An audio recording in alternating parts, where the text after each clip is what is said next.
আসসালামু আলাইকুম, welcome back to my channel Mukta's kitchen.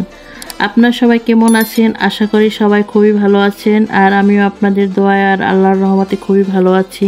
আজকে আমি আপনাদের সাথে খুবই মজার একটি রেসিপি শেয়ার করব। মুরগির পা, পাখনা, গিলা, কলিজা, চামড়া, হাড় দিয়ে বুটের ডাল রান্না। মুরগির পা, পাখনা, গিলা, কলিজা, হাড়, চামড়া দিয়ে এই বুটের ডালটা রান্না করলে খেতে খুবই মজার হয়। এই বুটের ডালটা এভাবে রান্না করে সাদা ভাত, রুটি, পরোটা দিয়ে খেতেও কিন্তু অসম্ভব মজা হয়। আশা করি আজকে আমার এই সহজ রেসিপিটা আপনাদের কাছে ভালো লাগবে। ভিডিওটি শুরু করার আগে ভিডিওটিতে অবশ্যই একটি লাইক দিয়ে ভিডিওটি দেখে নেবেন, আর এই ভিডিওটি কোনো অংশে না টেনে সম্পূর্ণ ভিডিওটি দেখার অনুরোধ রইল আপনাদের কাছে। তাহলে চলুন রেসিপিটি দেখে নিই। বুটের ডাল দিয়ে রান্না করার জন্য এখানে নিয়েছি মুরগির কিছু পাখনা, আর কিছু নিয়েছি পা, আর পাগুলো আমি এভাবে করে কেটে নিয়েছি। আর এখানে কিছু আছে গিলা আর কলিজা, আর কয়েক টুকরা আমি মাংসও নিয়েছি এটা রান্না করার জন্য। তবে আপনারা চাইলে এই ডালটা এভাবে মাংস দিয়েও রান্না করে নিতে পারেন এই একই রেসিপিতে। আবার চাইলে আমি যেভাবে পা, পাখনা, গিলা, কলিজা, হাড়, চামড়া নিয়েছি তা দিয়েও রান্না করে নিতে পারেন। মুরগির পা, পাখনা, গিলা, কলিজা, হাড়, চামড়া দিয়ে রান্না করার জন্য এখানে আমি 1.5 কাপ বুটের ডাল নিয়েছিলাম। আর এই বুটের ডালটা আমি 2 ঘন্টা আগে ভিজিয়ে রেখেছি, আর এখন এটা ফুলে ডাবল হয়ে গেছে।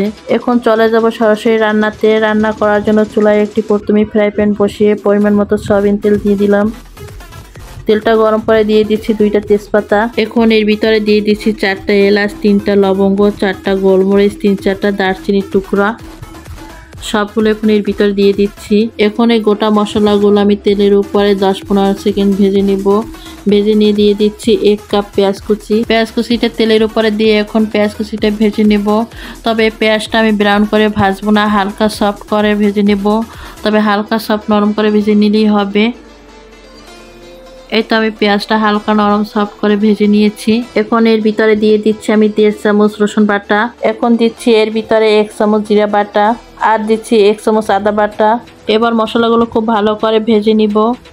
মশলাগুলো থেকে কাঁচা গন্ধ না যাওয়া পর্যন্ত ভালো করে ভেজে নিতে হবে। এই তো আমি খুব ভালো করে মশলাগুলো ভেজে নিয়েছি। ভেজে নিয়ে এখন এর ভিতরে দিয়ে দিচ্ছি সামান্য পানি। এখন আমি এর ভিতরে গুঁড়ো মশলা অ্যাড করব, সেই জন্য আমি সামান্য পানিটা দিয়ে নিচ্ছি যাতে গুঁড়ো মশলাগুলো পুড়ে না যায়। প্রথমে দিয়ে দিচ্ছি আমি ছোট চামচের 2 চামচ হলুদের গুঁড়া। এখন দিচ্ছি ছোট চামচের 2 চামচ মরিচের গুঁড়া। এখন দিচ্ছি ভর্তি করে 1 চামচ ধনিয়ার গুঁড়া, আর দিচ্ছি সামান্য গরম মশলার গুঁড়া। দিয়ে দিচ্ছি স্বাদ মতো লবণ।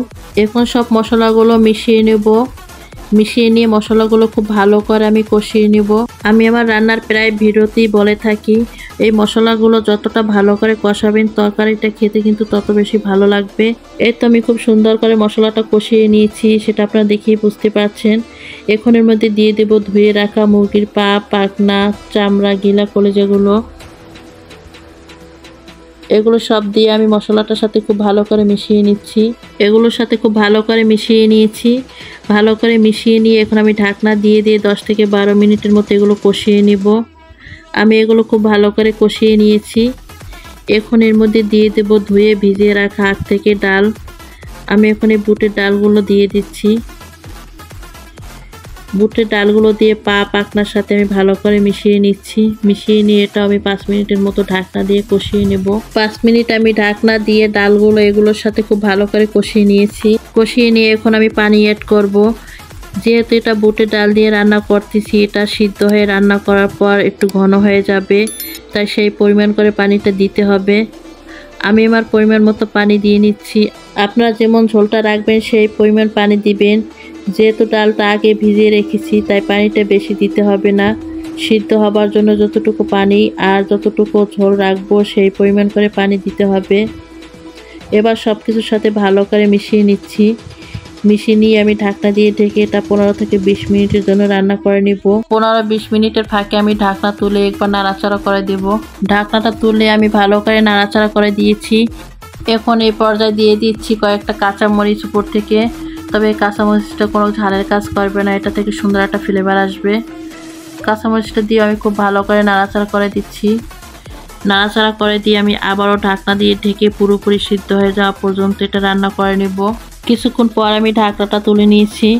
তবে এই পর্যায়ে আমার ডালটা খুব সুন্দরভাবে সিদ্ধ হয়ে গেছে। আমি আপনাদেরকে একটা দেখাচ্ছি ডালটা কতটা সুন্দরভাবে সিদ্ধ হয়েছে সেটা। আর আমি ঝোলটা এতটুকু রেখে দেব, এর থেকে বেশি ঝোলটা টানাবো না, কারণ এই ডালটা উপরে উঠালে ঠান্ডা হয়ে যাওয়ার পরে আরও ঘন হয়ে যাবে। তাই আমি এতটুকু ঝোলটা রেখে দিব।